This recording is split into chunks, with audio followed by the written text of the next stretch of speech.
салом дӯстон, як рӯзи охир бозори хариду фурӯши бозингарон хеле гарм буд ва трансферҳои расмӣ ҳисоб надошт. мо ҳама онҳоро дар як видео ҷо карда наметавонем, фақат аз ҳама асосиҳоро кӯтоҳ гуфта мегузарем. Фирмино расман ба дастаи Ал-Аҳлӣ гузашт. ҷолибаш он ки дастаи арабӣ дарҳол баъди ин Садио Манеро ба сафи худ ҷалб кардани аст. Мейсон Маунт низ ниҳоят ба Манчестер Юнайтед ҳамроҳ шуду дар аввалин тамринҳо аз Бруно Фернандеш барои дер карданаш танбеҳ шунид.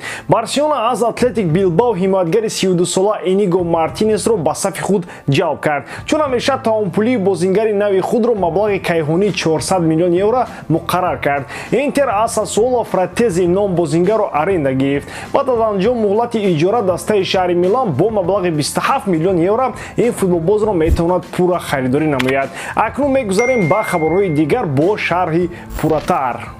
дӯстон, тамошои бозиҳои варзиширо бо сарпарасти видеои мо ширкати 1x бозам ҷолибтар гардонед. дар он ҷо регистратсияи осон, пур кардани маблағ аз тамоми гӯшаву канори дунё, вале аз ҳам муҳим, бонус то ҳаҷми $100 дар аввалин пардохт бо промокоди AMG 0777 ссилкаи бозӣ дар комментарияи ин видео.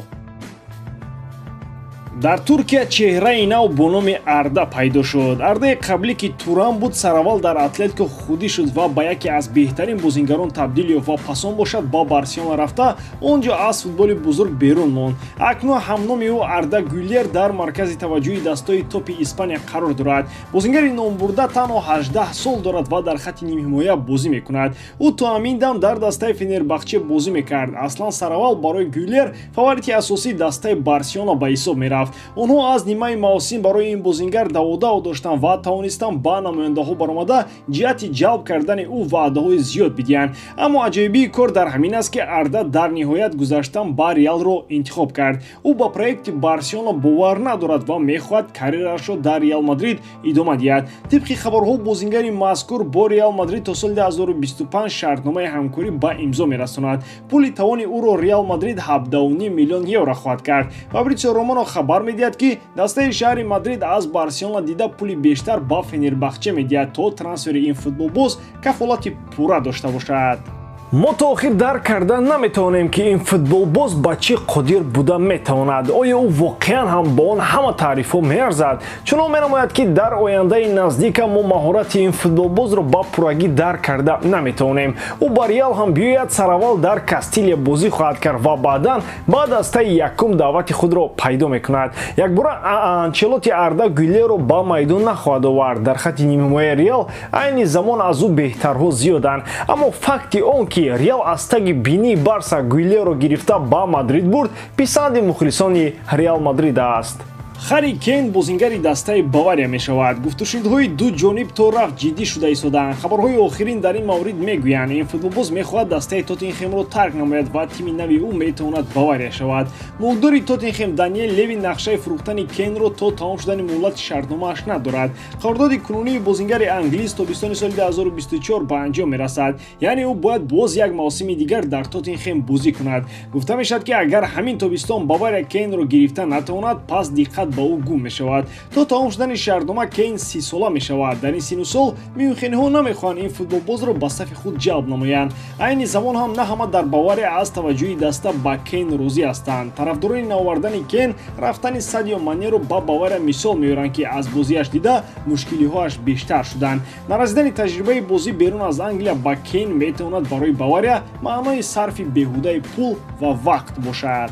ин футболбоз доғ аст то ҳарчи зудтар аз Тоттенхем рафта ҷоизаро дар дастаи дигар соҳиб шавад. ғайр аз Бавария, ҳамчунин PSG ва Манчестер Юнайтед ҳам мехоҳад Кейнро дар сафи худ бинад.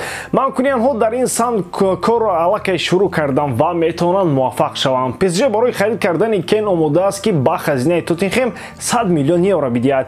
ин барои бозингаре ки синаш ба син наздик буда баъди як сол шартномааш тамом мешавад, пешниҳоди хуб аст. дар PSG Кейн ҳатман соҳиби ҷоиза мешавад, аммо Бавария мехоҳад ҳама ин нақшаҳои дастаи дигарро барбод зада Кейнро ба Мюнхен орад. худи ҳамлагари англис ҳам рӯзҳои охир бисёртар ба тарафи Бавария майл дорад. ба ин масъала Руминиге шахсан машғул аст.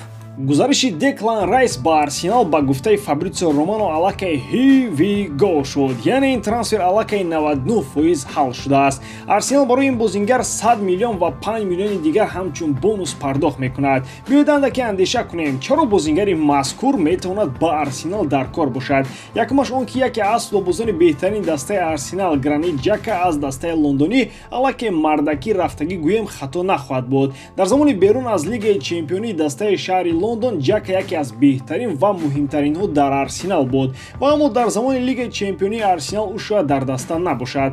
Деклан Райс метавонад мавқеи ӯро бигирад. Ӯ наздиктар ба ҷаримагӯи рақибам бозӣ карда метавонад, вале дастаҳои топ пеш аз ҳама барои бозии ҷолиби ӯ дар хатти нимҳимояи дифоӣ ӯро ҷалб карда мехоҳанд. Он ҳаҷми коре ки Деклан Райс дар маркази майдон анҷом медиҳад, аз уҳдаи он баромадан хеле душвор аст. Тибқи оморҳо Томас Парти аз нигоҳи ҳаҷми кор баробар бо Деклан Райс буда наметавонад. ӯ хусусиятҳои беҳтарини Джака ва Партиро дар худ дорад. Пасҳояшам дар наздикии ҷаримагӯи рақиб бад нестанд. Жоржино дар қиёс бо Деклан хеле заифтар менамояд. Хулоси калон, агар Деклан Райс ба Арсенал ояд, ӯ дар маркази майдон мавқеи асосӣ хоҳад дошт. Карло Анчелоти расман сармураббии дастаи мунтахаби Бразилия шуд. Якбора мӯи сари мухлисони Реал шах шуда монданд. Натарсед, як мавсими дигар Карло Анчелоти дар дастаи Реал Мадрид ба ҳайси сармураббии кору фаъолият хоҳад кард. Федератсияи футболи Бразилия расман хабар дод ки аз соли 2024 он тараф бо мунтахаби Бразилия Карло Анчелоти кор хоҳад кард. Фернандо Динез муваққатан бо пентакампионҳо кор хоҳад кард. Анчи кӯшиш хоҳад кард ки ин мавсим дар дастаи Реал Мадрид ба натиҷаҳои олӣ расида баъдан бо сари баланд ба кори осонтар равад. Ҳатто агар натиҷаҳои Папа Карло бад ҳам бошанд, ӯ бо сари баланд аз Реал меравад. ӯ дар таърихи ин тим яке аз сармураббиҳои беҳтарин номи худро сабт хоҳад кард. Акнун бо Неймар, Ришарлисон, Жезус ва дигарон Анчелоти кор хоҳад кард. ӯ шакли хоси кори худро дорад. Анчелоти ҳамаро дар майдон озод мемонад. ин алахусус ба ҳамлагарон рабт дорад. Майдон акнун аз Неймар аст. Дигар ҳеҷ кас ба ӯ намегӯяд ки ту ба марказ фаро, ту дар канор бозӣ кун. ӯ ба хости дилаш бозӣ хоҳад кард, аммо ин хости дили ӯ бояд ба хости дили Анчелоти баробар бошад. Дар мисоли Неймар ин сухан ба ҳамаи бозингарони мунтахаби Бразилия рабт дорад. Ба ҳамин тамом боридан ки ҷодкории ман ба шумо писанд меояд, лайк, комментария ва дар канал обуна шуданро аз ёд набароред. Бо шумо мисли ҳар вақта Муҳаммад Гаиров. Хай бародарон, дар паноҳи Аллоҳ.